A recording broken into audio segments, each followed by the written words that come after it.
Welcome to today's FLNG Talkers broadcast. As promised, here is part 2 of our exclusive coverage of what has shaped up an unexpected content-rich meeting of FIATA and the freight forwarder community in Romania earlier this month. We share this information knowing full well that air cargo conferences have been going on in various locations including Shanghai just last week. Great networking for sure, as PVG also grabbed headlines for their gathering numbers and their regular dog and pony show award ceremonies. Here at this FIATA Romania gathering, the big plus over anywhere else we came across this June of 2025 was the excellent session content addressing industry challenges directly. Right now the world is a bit upside down with war and uncertainty, so advancing logistics solutions on various topics should be a welcomed sweet spot for industry leaders in the everyday occupation. Some food for thought as Super Summer 2026 advances. Pull up a chair, you're welcome at this table as part of our global logistics conversation. Give us 10 minutes, we give you the world. And when we are all through, we invite your comment and further thoughts. In 1961, Marco writes, "I was just 9 years old. Yet I did witness with anticipation the progress in building the biggest construction in the world at that time in Turin, as part of the celebrations for the centennial of the creation of the Kingdom of Italy. The structure was built 1959 to 1960. Everything worked as clockwork then, so it was complete for its inauguration. Nobody is sure about the record now, but my family had an albeit small part in the celebrations. My grandfather, a well-known tailor, supplied all the uniforms and regalia for the parade during the opening ceremony." You may be wondering, why am I saying this? Here we go. Memories came rumbling back to me while reaching the FIATA Region Europe conference in Bucharest. I was looking at the building facing the venue, the Parliament House in Bucharest, another long-standing, largest building in the world, so that is how my mind walked backwards to 1961. No longer the biggest today, Romanians still claim it is the heaviest building in the world, and that can be said in more than one meaning, in particular from a historical point of view. It is anyway a stunning sight, conceived and executed by Nicolae Ceausescu at the end of his permanent status in the country. The building and the close-by gigantic cathedral were part of the excursions of the last day of my Bucharest conference, both well worth a visit. I was invited to Bucharest by Marius CAE, Users President, to attend the combined FIATA REU and SEEFF meeting on May 18th. During the gala dinner, Marius, visibly moved, was recognized for his work in favor of Romanian freight forwarding community for several decades. The meeting had started in the morning with big smiles and hugs, and even a little humor, a small blunder on one of the leaflets I was handed on arrival. I read "Option is our business" instead of "Motion is our business." From some points of view, this mix-up was a good summary of the first day of meetings. There were options to choose from and different solutions and issues being analyzed, an abundance of options indeed. At the end of the day, it is always a question of options, also in drafting your logistics contracts, as one of the expert speakers remarked at one point of the busy morning. Let us start from the beginning then, and get a bit more into the details of what happened in Romania. This will be a long story, so it will be chopped in 2 pieces, and our listeners should know.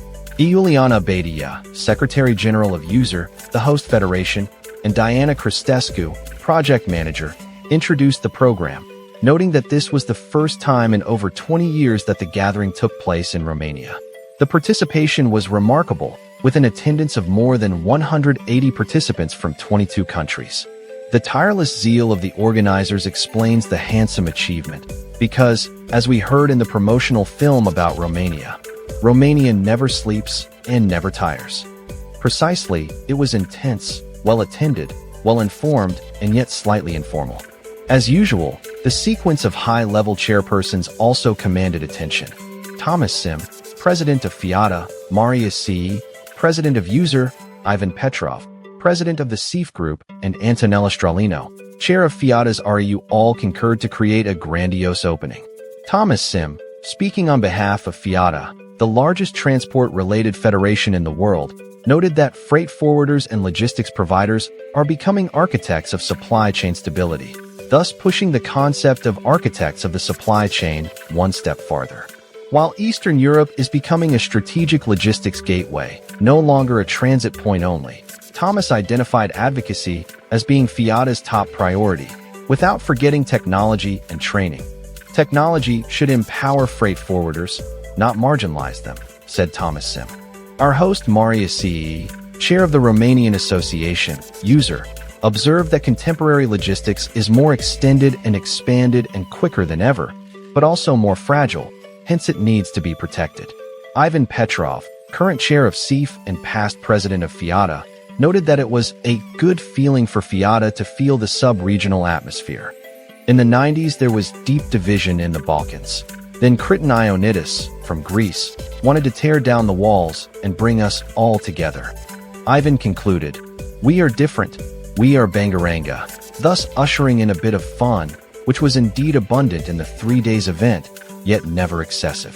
Antonella Stralino, chair of FIATA's REU and Secretary-General of CLECAT, echoed his words with her subtle irony.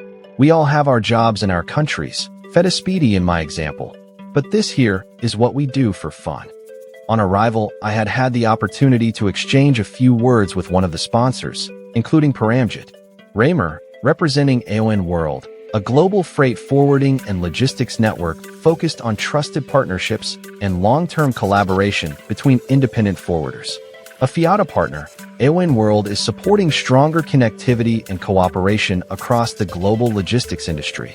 What stood out to me most was the openness of the discussions and the willingness from participants to exchange practical experiences and ideas.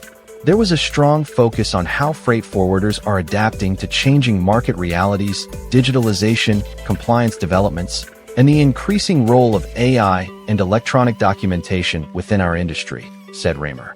The panels were indeed strong and focused. The fact of starting with security tells you a long story on what is hot on freight forwarders' tables in this region.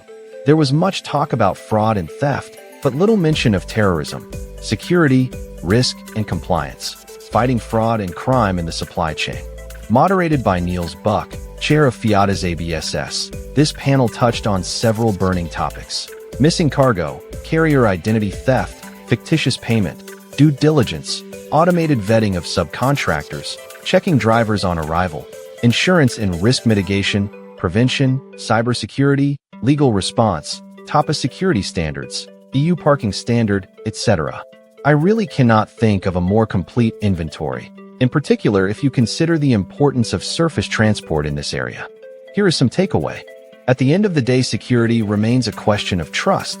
The concept of trusted user was part of the discussion, reminding us of the trusted trader, or AEO, concepts in security-related topics.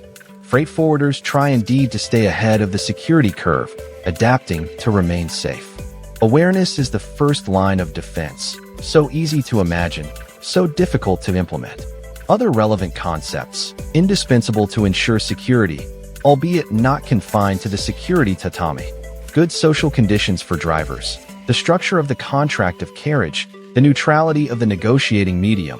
Freight exchange platforms are not a problem, so long as the relationship between the parties is clear. Joshua Finch of the TT Club was adamant. We have to de-anonymize the supply chain, and added a grain of salt. Thieves will accept very low freight rates, as their objective is stealing your cargo. TAPA sealed the discussion with an important statement. Security is a case of business survival. On this point, we have the benefit to hear the voice of one of the panelists, our friend Nicolette van der Yacht, DG of CLECAT, who was so kind as to release her own statement. So listen to this.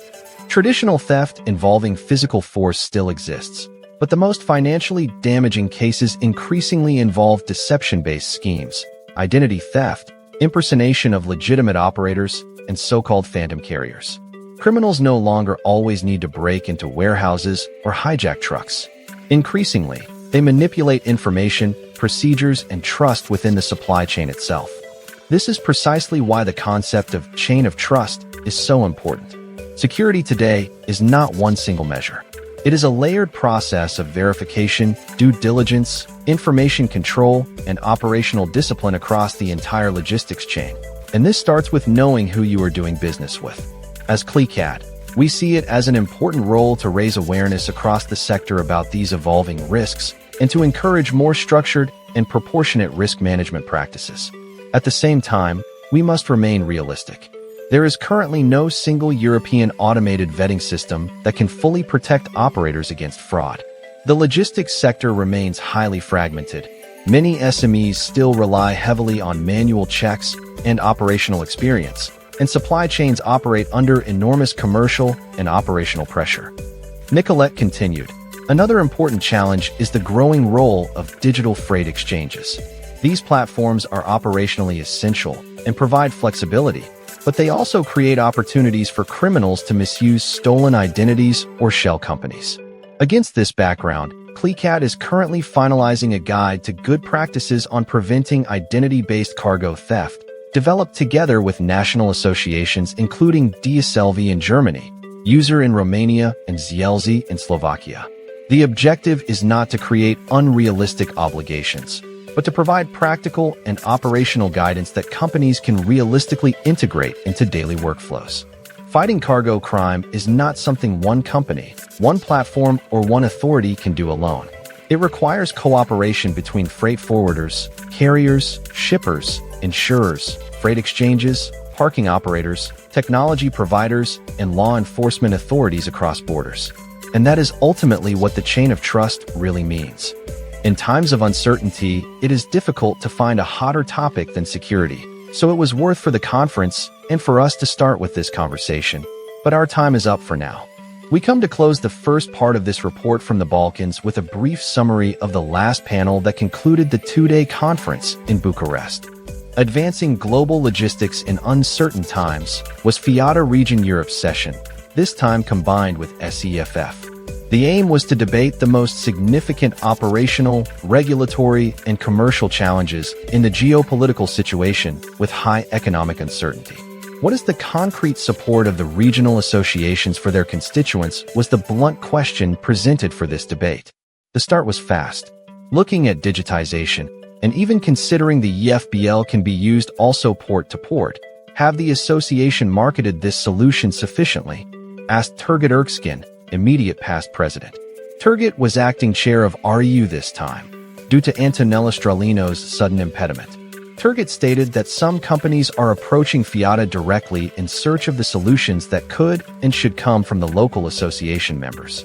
The debate showed that there is a push from the user base for FIATA association members to come up with effective solutions to implement the eFBL more consistently in this region. Ms. Andrea Tang from FIATA noted that China is pioneering this approach with 2 pilots, and the recognition of Chinese customs is an important step in the right direction.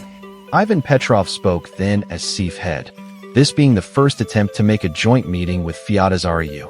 He praised the new meeting formula to join forces more efficiently, for bigger audiences, and putting more topics on the table, with wider networking opportunities. As a result, the interest in SEEFF was said to be increased, with 4 new applicant counties now vying to hold the meeting in 2028. Ivan praised this new, improved formula, congratulated the host's efforts for the great job done, and offered SG Juliana Badia a token of appreciation. After great debates, great food, and great camaraderie, we were then bracing for the great sights, the biggest building and the biggest Orthodox cathedral in the world. On the way to the monuments, there was a re-emerging discussion on which cathedral was the biggest, this one or the other in Belgrade, Serbia. In reality, there is information about this point. But again, what do you want information for, if you can claim your opinion is stronger with a strong voice? The Balkan colleagues around me were enticed by the dispute, but ready to settle for a reasonable truce very quickly. I shall leave you at that this time. I promise I shall soon come forward with the more of this tale that will complete the picture of this excursion in the Balkans, a piece of our planet that has been blessed with a genuine propensity to discussion and dialogue, whilst offering plenty of reasons for wishing to return. And I have not even mentioned Dracula yet. Can you believe it? Bram Stoker might be aghast as his 15th century connection weaves its way through several specific locations in Romania. But that is all for now. Thanks for listening. That concludes our report created here by Marco Sorgetti addressing some important issuing full straight on with some welcome thoughts and ideas. Our thanks to Marco and the Bucharest bunch, if you will allow, for not only a high-quality gathering but also for providing a crystal, clear through the window roadmap to tomorrow. We came to Bucharest with universal logistics issues and walked away with answers. A unique experience, we say. For you, dear listener, check out Flying Talkers Part 1 broadcast from last week. And for your time this time, uni, till next time, this is Elizabeth specking for Jeffrey saying thanks for listening and keep them flying air cargo. And good night, Joe, wherever you are.